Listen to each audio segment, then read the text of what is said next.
నమస్కారం LTV news కి స్వాగతం ముందుగా బులెటిన్ హెడ్లైన్స్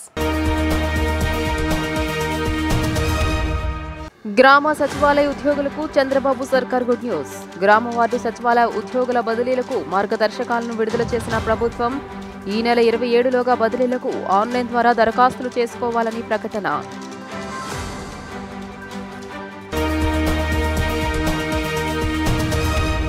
చిత్తూరు జిల్లాలో విషాదకర ఘటన బాణాసంచా తయారీ కేంద్రంలో పేలుడు ప్రమాదంలో భార్య భర్త మృతి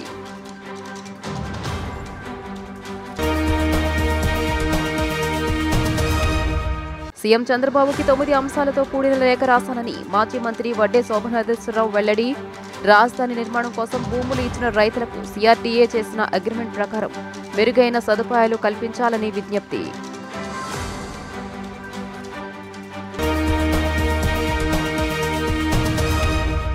గ్రామ సచివాలయ ఉద్యోగులకు చంద్రబాబు సర్కార్ తీపి కబురు పంపింది. గ్రామ వార్డు సచివాలయ ఉద్యోగుల బదిలీలకు మార్గదర్శకాలను ప్రభుత్వం విడుదల చేసింది. ఈ నెల 27లోగా బదిలీలకు ఆన్లైన్ ద్వారా దరఖాస్తులు చేసుకోవాలని ఉత్తర్వులు జారీ చేసింది. 29, 30 తేదీల్లో బదిలీలకు కౌన్సిలింగ్ నిర్వహించనుంది. గ్రామ వార్డు సచివాలయ ఉద్యోగులకు ఏపీ ప్రభుత్వం గుడ్ న్యూస్ చెప్పింది. గ్రామ వార్డు సచివాలయాల ఉద్యోగుల బదిలీలకు సంబంధించి శుక్రవారం మార్గదర్శకాలను విడుదల చేసింది. ఉమ్మడి జిల్లాల స్థాయిలోని బదిలీలకు అవకాశం కల్పిస్తోంది. బదిలీ కోరుకుంటున్న ఉద్యోగులు ఈ నెల 27లోగా అధికారిక వెబ్సైట్లో లాగిన్లోకి వెళ్లి దరఖాస్తు చేసుకోవాల్సి ఉంటుంది. ఆన్లైన్ ద్వారా వచ్చిన దరఖాస్తులను కలెక్టర్లు పరిశీలించి వాటిని ప్రాధాన్యత కేటగిరీల వారీగా విభజిస్తారు. ఈ నెల 29, 30 తేదీల్లో బదిలీల కౌన్సిలింగ్కు దరఖాస్తు చేసుకున్న గ్రామ వార్డు సచివాలయ ఉద్యోగులు హాజరు కావాల్సి ఉంటుంది.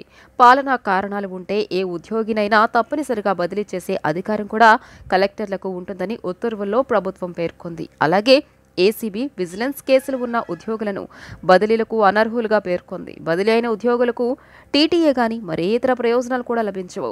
ఏ ఉద్యోగి తమ స్థానిక గ్రామ వార్డుల్లో పోస్టింగ్ కోసం దరఖాస్తు చేయకూడదు.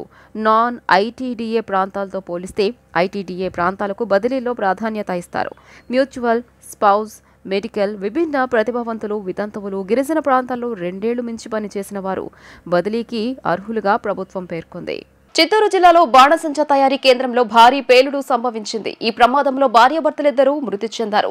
పేలుడుకు గల కారణాలపై అధికారులు ఆరా తీస్తున్నారు. ఏపీలో చోటు చేసుకుంటున్న వరుస ప్రమాదాలు అందరినీ భయభ్రాంతులకు గురిచేస్తున్నాయి. అచ్యుతాపురం సెజ్లోని ఫార్మా కంపెనీలో జరిగిన ఘోర ప్రమాదాన్ని మరొక ముందే మరో కంపెనీలో ప్రమాదం జరిగిన సంగతి తెలిసిందే.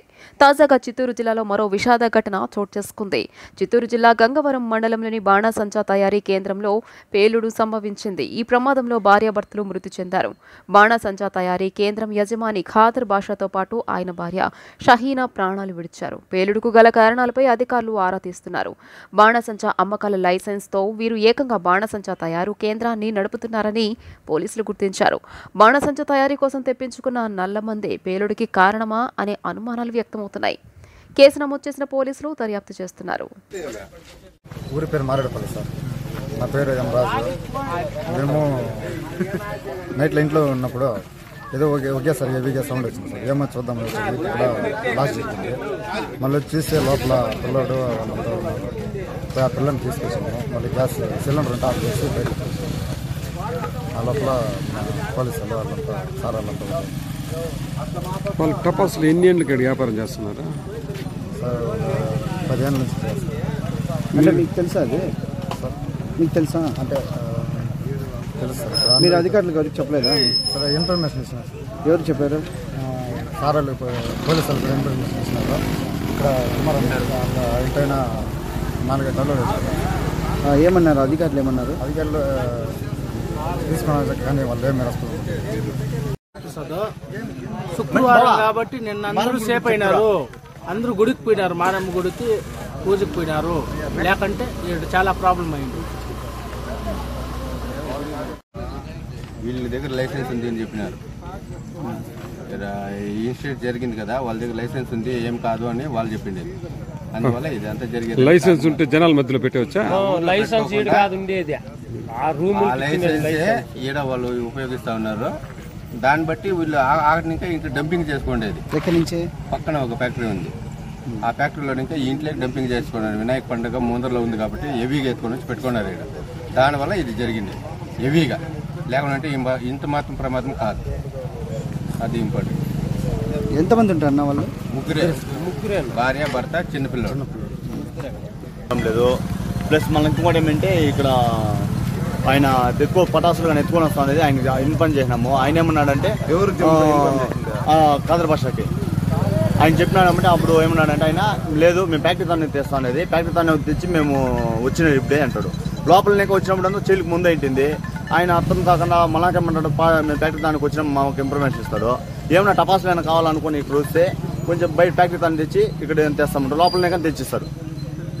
అది విషయము. దాని విషయం ఏమంటే మాది 2 ఆవులు పోయినాయి, ఇంకా దోళ్ళు వేరే దెబ్బతిన్నాయి, ఇంకొక ఆవుకి కాలు వేరే కొంచెం డ్యామేజ్ అయింది. ఇది పరిస్థితి. రాజధాని అభివృద్ధి కోసం 15,000 కోట్లు అప్పుగా ఇస్తామని ప్రధాని నరేంద్ర మోదీ ప్రభుత్వం ప్రకటించడం సమంజసం కాదని మాజీ మంత్రి వడ్డే శోభనాద్రీశ్వరరావు అన్నారు. స్వాతంత్ర్యం వచ్చి ఇన్నేళ్లు గడిచినా దేశంలో అభివృద్ధి కాని రాష్ట్రాలకు ఇంకా ఉన్నాయని, వాటికి తప్పనిసరిగా ప్రత్యేక హోదా కల్పించాలని అన్నారు. విభజన హామీ ప్రకారం ఆంధ్రప్రదేశ్కు తక్షణమే ప్రత్యేక హోదా కల్పించాలని డిమాండ్ చేశారు. గాంధీనగర్ ప్రెస్ క్లబ్ నందు మాజీ మంత్రి వడ్డే శోభనాద్రీశ్వరరావు విలేకరుల సమావేశం జరిపారు. సీఎం చంద్రబాబు నాయుడికి 9 అంశాలతో కూడిన లేఖ రాశానని తెలియజేశారు. ఈ సందర్భంగా ఆయన మాట్లాడుతూ రాజధాని నిర్మాణం కోసం 33,000 ఎకరాల భూమి అవసరం లేదన్నారు. రియల్ ఎస్టేట్ వాళ్ళకి వ్యాపారం చేసుకోవడానికి రాజధాని భూములు చక్కగా ఉపయోగపడుతున్నాయని ఎద్దేవా చేశారు. ఇప్పటికైనా అమరావతి రాజధాని నిర్మాణం కోసం భూములు ఇచ్చిన రైతులకు సిఆర్డీఏ చేసిన అగ్రిమెంట్ ప్రకారం మెరుగైన సదుపాయాలు కల్పించాలని కోరారు.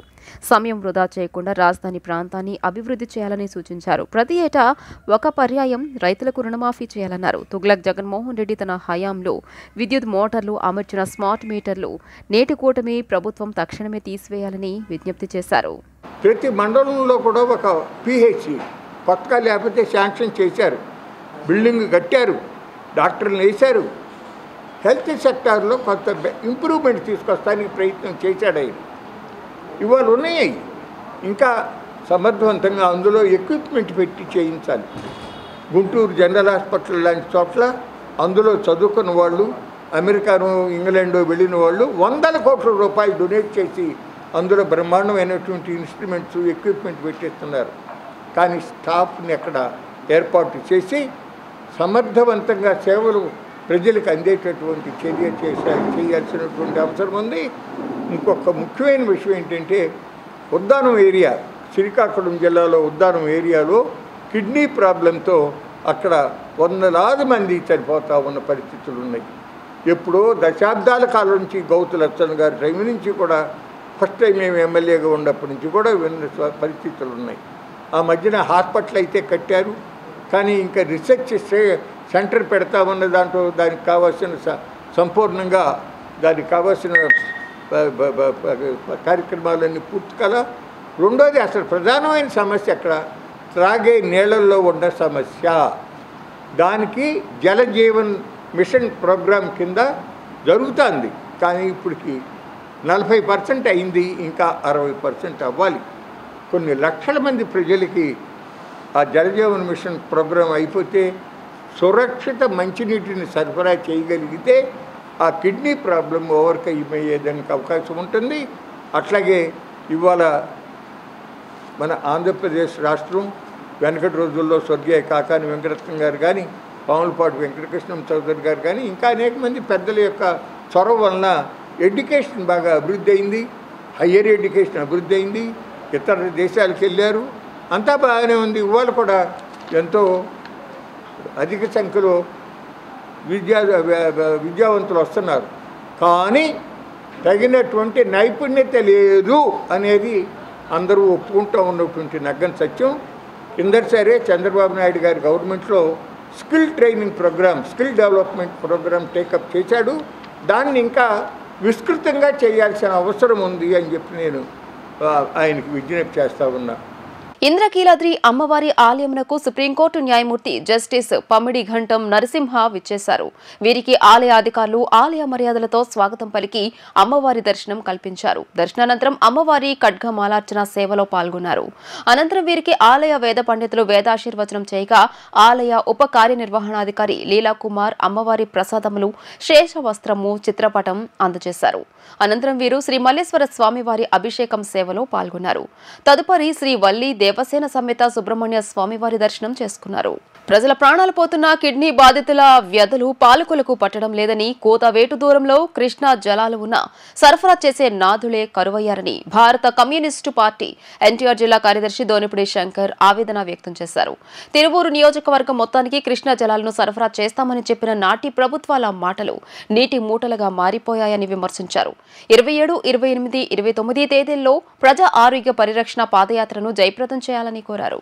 సిపిఐ ఎన్టీఆర్ జిల్లా కార్యదర్శి దోనిపుడి శంకర్ ఆధ్వర్యంలో 27, 28, 29 తేదీల్లో ప్రజా ఆరోగ్య పరిరక్షణ పాదయాత్రను జయప్రదం చేయాలని కోరుతూ శనివారం స్థానిక హనుమాన్పేట దాసరి భవన్లో పోస్టర్ను ఆవిష్కరించి మీడియా సమావేశం నిర్వహించారు. ఈ సందర్భంగా ఆయన మాట్లాడుతూ తిరువూరు నియోజకవర్గం కిడ్నీ బాధితుల ఆవాస కేంద్రంగా మారిపోయిందని, గత 5 సంవత్సరాల కాలంలో కొండూరు, చీమలపాడు, గంపలగూడెం మండలం, అనుమల్లంక గ్రామ దళిత గిరిజన తండాల్లో 300 మందికి పైగా చనిపోయారని, 100 మంది గిరిజన తండాల్లో కిడ్నీ వ్యాధితో బాధపడుతూ ఆసుపత్రుల చుట్టూ తిరుగుతున్నారని, తిరువూరు నియోజకవర్గం మొత్తానికి కృష్ణా జలాలను సరఫరా చేస్తామని చెప్పిన నాటి ప్రభుత్వాల మాటలు నీటి మూటలుగా మారిపోయాయని విమర్శించారు. నిధులు కేటాయించకపోవడం వలన అడుగు ముందుకు సాగలేదని, ట్యాంకుల ద్వారా మంచినీటిని సరఫరా చేస్తున్నా అవి అపరిశుభ్రమైన మురికి నీళ్లని, వాటిని కూడా సక్రమంగా సరఫరా చేయడం లేదని, భావితరాలైనా కాపాడటానికి కృష్ణా జలాల సరఫరాను త్వరితగతిన పూర్తి చేయాల్సిన బాధ్యత పాలకులదే అని తెలియజేశారు. కొండపల్లి, ఇబ్రహీంపట్నం ప్రాంతాల్లో పరిశ్రమల నుంచి వెలువడే వాయు కాలుష్యం ప్రజల ఆరోగ్యాన్ని హరించివేస్తుందని, వీటీపీఎస్ నుండి వెలువడే బూడిదతో ప్రజలు సహజీవనం చేస్తున్న ప్రభుత్వాలకు చేమకుట్టినట్లయినా లేదని విమర్శించారు. కిడ్నీ బాధితుల సమస్యకు పరిష్కారం చూపాలని చెప్పి 27, 28, 29 తేదీలలో జరగనున్న పాదయాత్రలో కిడ్నీ బాధితులు ప్రజలు పెద్ద ఎత్తున పాల్గొని స్వాగతం పలకాలని చెప్పి గ్రామాన జరిగే ఈ పాదయాత్ర 100 కిలోమీటర్ల మేర సిపిఐ చేపట్టింది. దానిలో భాగంగా ఈ రోజున ప్రభుత్వాలు, పాలక వర్గాలు నిర్లక్ష్యం వహిస్తున్నటువంటి తరుణంలో కృష్ణానది చెంతనే ఉన్న కృష్ణా జలాలు తిరువూరు నియోజకవర్గానికి సరఫరా కావు. 50 కోట్లు వాగ్దానం చేస్తామని చెప్పినటువంటి నాటి ప్రభుత్వ పాలకులు నీటి మూటలు అయిపోయినటువంటి పరిస్థితి. కేవలం కంటినీటి తుడుపుగా కృష్ణా నది నీళ్లని ట్యాంకుల ద్వారా సరఫరా చేస్తూ ఆ ట్యాంకులలో చిరుకప్పలు విన్యాసం చేస్తూ ఉంటాయి, తోక చేపలు నాట్యమాడుతూ ఉంటాయి. ఇది కార్పొరేషన్ వారు లేదా పంచాయతీ వారు లేదా వాటర్ రిసోర్సెస్ వారు చేసేటువంటి సప్లై చేసేటువంటి వాటర్లో ఉన్నటువంటి పరిస్థితి. కాబట్టి వాళ్ళ రోజుకొకళ్ళు పిట్టల్లాగా రాలిపోతున్నటువంటి పరిస్థితి, ఊపిరిలు వదులుతున్నటువంటి పరిస్థితిని మనం చూస్తున్నాం. అందువల్ల నేను ఈ సందర్భంగా విజ్ఞప్తి చేసేటువంటిది, సిపిఐ మరో ఉద్దానంలాగా మారిన ఉన్నట్టు కొండూరు, గంపలగూడెం, అనుమల్లంక, విసన్నపేట, తిరువూరు.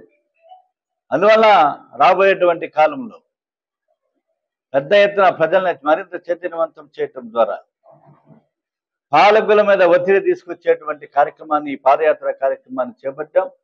అలాగే కొండపల్లి పారిశ్రామిక వాడల్లో కాలుష్యాన్ని నివారించాలని చెప్పి విజయవాడ కృష్ణలంక స్క్రూ బ్రిడ్జి వద్ద ఉన్న ఇస్కాన్ మందిరంలో శ్రీకృష్ణ జన్మాష్టమి వేడుకలను ఘనంగా నిర్వహించనున్నామని టెంపుల్ ప్రతినిధి బలరాం గోవిందదాస్ తెలియజేశారు. మహాపుష్పాభిషేకం, పంచామృతాలతో కలశాభిషేకాలు మరియు జిల్లా స్థాయిలో ఉట్టి మహోత్సవం నిర్వహించనున్నట్లు వెల్లడించారు. విజయవాడ కృష్ణలంక స్క్రూ బ్రిడ్జి వద్ద ఉన్న ఇస్కాన్ టెంపుల్లో నిర్వహించిన మీడియా సమావేశంలో ఉత్సవాలకు సంబంధించిన పోస్టర్ను ఆలయ ప్రతినిధులు ఆవిష్కరించారు. అనంతరం బలరాం గోవిందదాస్ మాట్లాడుతూ 3 రోజుల పాటు ఉత్సవాలను జరపాలని నిర్ణయించామని తెలిపారు. స్వామివారికి 25వ తేదీ మహాపుష్పాభిషేకం, పంచామృతాలతో కలశాభిషేకాలు, 26వ తేదీ ప్రత్యేకమైన ధూప దీప నైవేద్యాల సమర్పణ ఉంటుందన్నారు.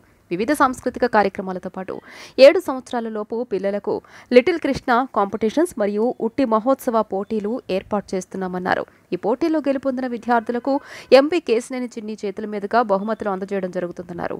జగన్నాథుని భక్తులు పెద్ద ఎత్తున ఉత్సవాల్లో పాల్గొనాలని పిలుపునిచ్చారు. ఈ విధంగా అయితే లాస్ట్ నెల జూలైలో రథోత్సవం 3 రోజుల పాటు నిర్వహించాము. అందులో సుమారు 50,000 మంది పాల్గొన్నారు ఉత్సాహంలో. అదేవిధంగా ఈ నెల ఆగస్టు నెలలో అయ్యే జన్మాష్టమి మహోత్సవం కూడా 3 రోజుల పాటు జరుపుకుంటాం. 25, 26, 27. ఈ 3 రోజుల్లో భాగంగా ఇక్కడ స్క్రూ బ్రిడ్జ్ దగ్గర ఉన్న ఈ జగన్నాథ్ మందిరంలో 25వ తారీఖున 26వ తారీఖు 2 సాంస్కృతిక కార్యక్రమాలతో పాటు ఆధ్యాత్మిక కార్యక్రమాలు కూడా చేయబోతున్నాం. విశేషంగా ఆధ్యాత్మిక కార్యక్రమంలో స్వామివారికి, జగన్నాథ బలదేవ సుభద్ర మహారాజుకి, రాధాకృష్ణులకి 2000 కిలోల పుష్పాలతో అభిషేకాలు చేస్తున్నాం.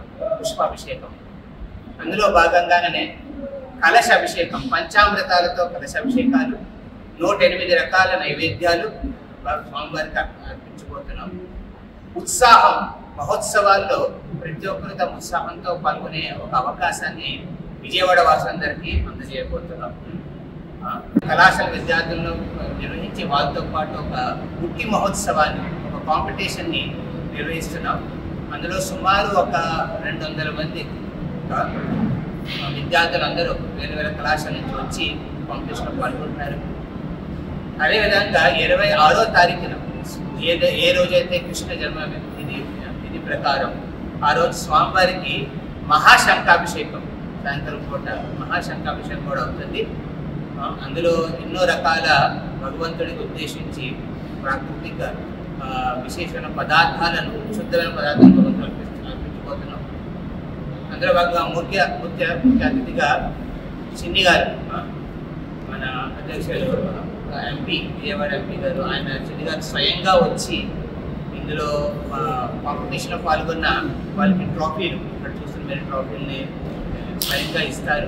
నగర నీటి అవసరాలు తీర్చడం కోసం మున్సిపల్ కార్పొరేషన్ కు నిధులను ఇవ్వాలని ట్యాక్స్ పేయర్స్ అసోసియేషన్ డిమాండ్ చేయగా ఏపీ ప్రభుత్వం సానుకూలంగా స్పందించిందని ట్యాక్స్ పేయర్స్ అసోసియేషన్ అధ్యక్షులు వి సాంబరెడ్డి, కార్యదర్శి ఎంవి ఆంజనేయులు అన్నారు. విజయవాడ నగరంలో పాత పైపులు మార్చి వాటి స్థానంలో హెచ్ పైపులను ఏర్పాటు చేయడం జరిగితే విజయవాడ నగరంలో నీటి సమస్య పరిష్కారం అవుతుందని తెలియజేశారు. నగరంలోని ట్యాక్స్ పేయర్స్ కార్యాలయం నందు నిర్వహించిన మీడియా సమావేశంలో ట్యాక్స్ పేయర్స్ అసోసియేషన్ అధ్యక్షులు వి సాంబరెడ్డి, కార్యదర్శి ఎంవి ఆంజనేయులు మాట్లాడారు. విజయవాడ నగర నీటి అవసరాల కోసం ప్రకాశం బ్యారేజీకి దిగువన చెక్ డ్యాం నిర్మాణానికి అంచనాలను తయారు చేసి ట్యాక్స్ పేయర్స్ అసోసియేషన్ రాష్ట్ర ప్రభుత్వ ఆమోదానికి పంపిందని తెలియజేశారు.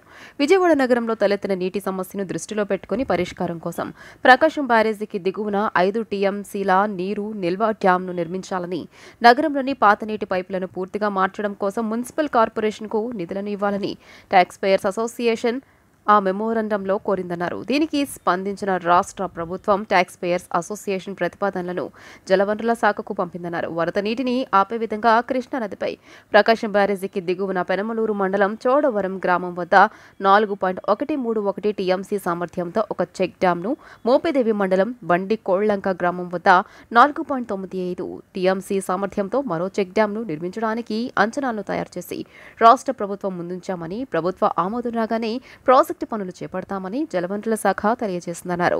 నగరంలోని పాత నీటి పైపులను పూర్తిగా మార్చే విషయంలో సత్వరమే స్పందించాల్సిందిగా కోరుతూ విజయవాడ మున్సిపల్ కమిషనర్ కు CDMA లేఖ వ్రాసిందన్నారు. నగర నీటి సమస్యపై ట్యాక్స్ పేయర్స్ అసోసియేషన్ పంపిన మెమోరండానికి వెంటనే స్పందించిన రాష్ట్ర ప్రభుత్వానికి ట్యాక్స్ పేయర్స్ అసోసియేషన్ ధన్యవాదాలు తెలియజేస్తుందని తెలిపారు. గత జనవరి నెల నుంచి కూడా విజయవాడ నగరంలో నీటి సమస్య తలెత్తినటువంటి విషయం అందరికీ తెలిసినటువంటిదే. పైన పులిచింతల్లో నీళ్ళు అయిపోయినాయి, ప్రకాశం బ్యారేజ్ దగ్గర నీళ్ళు అయిపోయినాయి, చివరికి ఎక్కడికక్కడ నీళ్లు అందక కొన్ని చోట్ల బోర్లతో ఇచ్చారు, చివరికి కొన్ని చోట్ల ఏమో పైపులు దెబ్బతినిపోయి కలుషితం అయిపోయి కొంతమంది చచ్చిపోయారు. ఇవన్నీ జరిగినాయి. ఇవన్నీ విజయవాడ నగరంలో జరిగినటువంటి సంఘటనలు. ఈ నేపథ్యంలో ట్యాక్స్ పేయర్స్ అసోసియేషన్గా అసలు ఈ సమస్య మొత్తాన్ని వివరిస్తూ మేము రాష్ట్ర ప్రభుత్వానికి మెమరాండాలు పంపించాం. అందుట్లో మేము క్లియర్గా చెప్పాం, విజయవాడ నగరానికి 5 టీఎంసీల నీరు అనేటువంటిది అవసరం. అది ఎట్లాగో క్యాలిక్యులేషన్ కూడా వాళ్ళు చెప్పింది. ఈ 5 టీఎంసీల నీటి కావాలి అని చెప్పానంటే ప్రకాశం బ్యారేజీ దగ్గర మనకి అది 3 టీఎంసీల నీరే కాబట్టి ఉండేది. ఎక్స్క్లూజివ్గా విజయవాడ నగరానికి ఒక 5 టీఎంసీలు వరద నీటిని ఆపుకునేటువంటి ఆనకట్ట, చిన్న చెక్ డ్యామ్ లాంటిది ఒకటి కావాలి. అది కింద చెక్ డ్యామ్ ఒకటి కట్టండి అని చెప్పని రాష్ట్ర ప్రభుత్వాన్ని కోరాం. రెండవది, విజయవాడ నగరంలో పైపులు ఏనాడో వేసినటువంటివి అవి బ్రేక్ అయిపోయి రకరకాల కారణాల వల్ల మురుగునీరు కలిసి అన్నీ కలుషితం అవుతూ ఈ ఇబ్బందికరంగా మారినాయి. కాబట్టి విజయవాడ నగరం మొత్తం కూడా పైపులు మార్చాలి, హెచ్డి పైపులు వేయండి. ఇది వేయాలంటే నగరపాలక సంస్థ, నగరం మొత్తం మార్చాలంటే డబ్బులు చాలు. ఎక్కడో చోట మార్చాలంటే మారుస్తారు కానీ నగరం మొత్తం మార్చాలంటే డబ్బులు చాలు. అందుకని మీరు నిధులు ఇవ్వండి అని చెప్పని రాష్ట్ర ప్రభుత్వాన్ని కోరాం.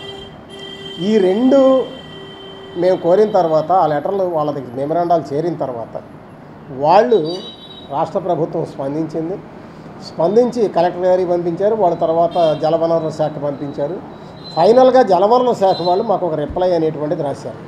వాళ్ళు రాసిన దాంట్లో చెప్పింది ఏంటంటే ఈ పెనమలూరు మండలం చోడవరం దగ్గర ఒక 4.131 టీఎంసీల సామర్థ్యం ఉన్నటువంటి ఒక చెక్ డ్యామ్ని నిర్మిస్తాం.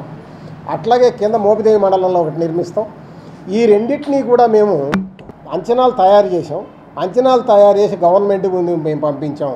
గవర్నమెంట్ నుంచి అడ్మినిస్ట్రేటివ్ ఆర్డర్స్ రాగానే మేము వాటిని మొదలు పెడతామని చెప్పని వాళ్ళు మనకి లెటర్ అనేటువంటిది రాయడం జరిగింది. నిజంగా ఇప్పుడు ఈ చెక్ డ్యాములు కనుక కట్టేట్టుగా కనుక ఉంటే విజయవాడ నగరానికి శాశ్వతంగా నీటి సమస్య పరిష్కారం అనేది అవుతుంది. వీలైనంత త్వరగా బిఎస్ఎన్ఎల్ 4G సేవలను ఉమ్మడి కృష్ణా జిల్లా ప్రజలకు అందుబాటులోకి తీసుకొచ్చేందుకు చర్యలు చేపట్టామని బిఎస్ఎన్ఎల్ పీజీఎం శ్రీను తెలియజేశారు. అందుకు అనుగుణంగా టవర్లను ఏర్పాటు చేస్తున్నామని 422 టవర్లు అందుబాటులోకి తీసుకువస్తామన్నారు. విజయవాడ చుట్టుగుంట వద్ద ఉన్న బిఎస్ఎన్ఎల్ కార్యాలయంలో మీడియాతో మాట్లాడిన ఆయన ఇప్పటికే 88 టవర్లను అనుసంధానం చేశామన్నారు. బిఎస్ఎన్ఎల్ ఎటువంటి రేట్లు పెంచడం లేదని స్పష్టం చేశారు. గత నెలలో 10,000 కనెక్షన్లు పెరిగాయని, ప్రతిరోజు 500 మంది వినియోగదారులు వస్తున్నారని తెలియజేశారు. బిఎస్ఎన్ఎల్ కు ఆదరణ పెరగడం సంతోషకరమన్నారు. ఇప్పటికీ 3G సిమ్లు వాడుతున్న వారు అప్గ్రేడ్ కావాలని కోరారు. వెండర్స్ తోటి మాట్లాడటం జరిగింది. మనకేంటంటే నిరంతరాయంగా సెల్ ఫోన్లో టీవీ సర్వీసెస్ కూడాను రావటానికి కోసం అనేసి ఒక వెండర్ని ఆయనే వచ్చారు, మా దగ్గరకు వచ్చారు. అది పాన్ ఇండియా లెవెల్లో ఇంప్లిమెంట్ చేయాలనేసి కూడాను చేసాం. వాళ్ళతో టారిఫ్ గురించి మాట్లాడటం జరిగింది. అతి తొందరలో అన్ని రకాలైన టీవీస్ అంటే దానికి ప్యాకేజీలు పెట్టారు వాళ్ళు. అది వాళ్ళతో డిస్కషన్ కూడా అయింది. చాలా తొందరలో వస్తుందని ఆశాభావంగా ఉంది. కాపర్ ఫైబర్ మీద పనిచేస్తున్నటువంటి ల్యాండ్ లైన్స్ 12,000 ఉన్నాయి. ఫైబర్ మీద పనిచేస్తున్నటువంటి ల్యాండ్ టెలిఫోన్స్ 27,000 ఉన్నాయి. మాకు రూరల్లో ఏంటంటే రూరల్ కానీ అర్బన్ కానివ్వండి, మేమేం చేసామంటే అన్ని చోట్ల మేము పెట్టలేము కాబట్టి మేము టెలికాం ఇన్ఫ్రాస్ట్రక్చర్ ప్రొవైడర్స్ అనే వాళ్ళని కొంతమందిని మేము ఎంపానల్ చేసుకున్నాం. ఎవరైనా కావచ్చు. దానికి వాళ్ళు ఏం చేయాలంటే వాళ్ళు ఏ ఊర్లో అయితే పెట్టుకోవాలనుకుంటున్నారో ఒక చిన్న బాక్స్ పెట్టుకుంటారు. దాన్ని OLT అంటారు. దానికి మేము బ్యాక్ ఎండ్ ఇది ఇస్తాము. కస్టమర్ క్రియేషన్స్ అన్నీ కూడా మేము చేస్తాము. సో అది చేయటం ద్వారా ఏంటంటే వాళ్ళు అక్కడ లోకల్గా కనెక్షన్స్ ఇచ్చుకోవచ్చు. మన దగ్గర ఇప్పుడు మన జిల్లాలో చూస్తే అలా చేస్తూ మోర్ దాన్ 2 lakhs 5 lakhs వరకు ఆదాయం సంపాదిస్తున్నటువంటి టిప్పులు మా దగ్గర 20 మంది పైన ఉన్నారు. ఓకే. అలాగే 50,000 నుంచి 1,00,000 నెలకు సంపాదిస్తున్నటువంటి వాళ్ళు 40 మంది దాకా ఉన్నారు. అలాగే 50,000 నుంచి 25,000 30,000 అలా చేస్తున్న వాళ్ళు 120 మంది దాకా ఉన్నారు. అంటే మాకు మొత్తం సుమారుగా 185 మంది పార్ట్నర్స్ ఉన్నారు. మేము ఎవరినైనా ఎంపానల్ చేసుకుంటాం, ప్రాబ్లం లేదు. వాళ్ళు చేయాల్సిందల్లా ఏంటంటే వాళ్ళు OLTని డిప్లాయ్ చేయాలి. ఏ ఊర్లో అయితే డిప్లాయ్ చేయాలనుకుంటున్నారో మాతో ముందు అగ్రిమెంట్ అయిపోవాలి. అగ్రిమెంట్ కూడా చాలా సరళతరంగా ఉంది. చేసుకొని వాళ్ళు ఏంటంటే ఆ ఊర్లో కనెక్షన్స్ ఇచ్చుకోవచ్చు. అందులోనే మేము ట్రిపుల్ ప్లే సర్వీసెస్ని కూడాను ఇవ్వబోతున్నాము. మా దగ్గర చాలా మంచి ప్లాన్లు ఉన్నాయి. కార్పొరేటీకరణ కోసం ప్రభుత్వం చేపట్టిన ఆపరేషన్ కగారుతో ఆదివాసీల మనుగడ ప్రశ్నార్థకమవుతుందని ఆదివాసీల హక్కుల పోరాట సంఘీభావ వేదిక ఏపీ కన్వీనర్ పౌర హక్కుల సంఘం రాష్ట్ర ప్రధాన కార్యదర్శి చిలుక చంద్రశేఖర్ స్పష్టం చేశారు. రాజ్యాంగ స్ఫూర్తికి వ్యతిరేకంగా కేంద్ర రాష్ట్ర ప్రభుత్వాలు అనేక అణిచివేత విధానాలు అవలంబిస్తున్నాయని, వాటిని వ్యతిరేకంగా పోరాటం చేయాల్సిన అవసరం ఉందన్నారు. ఆదివాసీల అణిచివేతకు నిరసనగా సోమవారం విజయవాడ ధర్నా చౌక్లో జరిగే ధర్నాలు జయప్రదం చేయాలని ఆయన కోరారు. శుక్రవారం గాంధీనగర్ ప్రెస్ క్లబ్లో ఈ విషయమై మీడియా సమావేశం జరిగింది. ఈ సమావేశంలో చంద్రశేఖర్ మాట్లాడుతూ ఆదివాసీల హక్కులను పరిరక్షించే చట్టాలను తుంగలో తొక్కి వారిని అణచివేసేందుకు రాజ్యాంగ స్ఫూర్తికి వ్యతిరేకంగా కేంద్ర రాష్ట్ర ప్రభుత్వాలు అనేక అణచివేత విధానాలను అవలంబిస్తున్నాయని, ఈ విధానాల వల్ల ఆదివాసీల మనుగడ ప్రశ్నార్థకం అవుతుందని, ఇది రాజ్యాంగ వ్యతిరేకమని ఆయన వివరించారు. ప్రభుత్వాలు అనుసరిస్తున్న విధానాలకు వ్యతిరేకంగా సోమవారం ధర్నా చౌక్లో ధర్నా చేస్తున్నట్లు తెలిపారు. ఈ కార్యక్రమాన్ని ప్రజా సంఘాలు, రాజకీయాలకు అతీతంగా రాజకీయ నాయకులు అందరూ పాల్గొని జయప్రదం చేయాలని విజ్ఞప్తి చేశారు. ఈ కార్యక్రమంలో పలువురు భాగస్వామ్య సంఘాల ప్రతినిధులు పాల్గొన్నారు. చెలసాని అజయ్ కుమార్, అటనే SBNR బ్రహ్మానందరెడ్డి గారు, ఈఫ్ట్ నాయకులు ప్రసాద్, ఇంకా తదితరులు, రిటైర్డ్ ఐఏఎస్ అధికారి బండ్ల శ్రీనివాసరావు గారు, ఇంకా తదితరులు, ప్రజా సంఘాల నాయకులు అందరూ కూడా మాట్లాడతారు. ప్రధానంగా ఆదివాసీ ప్రాంతాల్లో కార్పొరేటీకరణ పేరుతో చట్టబద్ధ పాలన కాకుండా రాజ్యాంగ వ్యతిరేకమైనటువంటి కార్యకలాపాలను ప్రభుత్వం అనుమతిస్తుంది. ఆ అనుమతి, ఆ ఒడంబడికల్ని అమలు చేయడానికి రాజ్యాంగ విరుద్ధంగా హక్కుల ఉల్లంఘనకు ప్రభుత్వాలు పాల్పడుతూ ఉన్నాయి. అది ఏ రాష్ట్రం అయినా కావచ్చు, ఛత్తీస్గఢ్, జార్ఖండ్, లేకపోతే ఒరిస్సానా, అదేవిధంగా ఏఓబీనా, అన్ని చోట్ల కూడా ఈ విధంగా రాజ్యాంగ ఉల్లంఘనకు ప్రభుత్వాలు పాల్పడుతూ ఉన్నాయి. అట్లనే ఆదివాసీల హననానికి పాల్పడుతూ ఉంది, ఆదివాసీ జాతి హననానికి. ఎందుకంటే జనవరి నెలలో, ఒక్క నెలలోనే జనవరి ఎన్నికల తర్వాత బీజేపీ ప్రభుత్వం ఛత్తీస్గఢ్లోకి వచ్చిన తర్వాత ఒక్క ఛత్తీస్గఢ్ రాష్ట్రంలోని సుమారు 177 మందిని ఆదివాసీల్ని చంపివేశారు. వార్తలు ముగించే ముందు హెడ్లైన్స్ మరోసారి. గ్రామ సచివాలయ ఉద్యోగులకు చంద్రబాబు సర్కార్ గుడ్ న్యూస్. గ్రామ వార్డు సచివాలయ ఉద్యోగుల బదిలీలకు మార్గదర్శకాలను విడుదల చేసిన ప్రభుత్వం ఈ నెల 27లోగా బదిలీలకు ఆన్లైన్ ద్వారా దరఖాస్తులు చేసుకోవాలని ప్రకటన.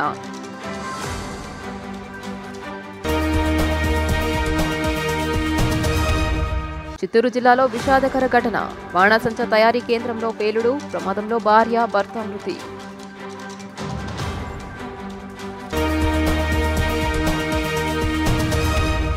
సీఎం చంద్రబాబుకి 9 అంశాలతో కూడిన లేఖ రాశానని మాజీ మంత్రి వడ్డే శోభనాథేశ్వరరావు వెల్లడి. రాజధాని నిర్మాణం కోసం భూములు ఇచ్చిన రైతులకు సిఆర్డీఏ చేసిన అగ్రిమెంట్ ప్రకారం మెరుగైన సదుపాయాలు కల్పించాలని విజ్ఞప్తి.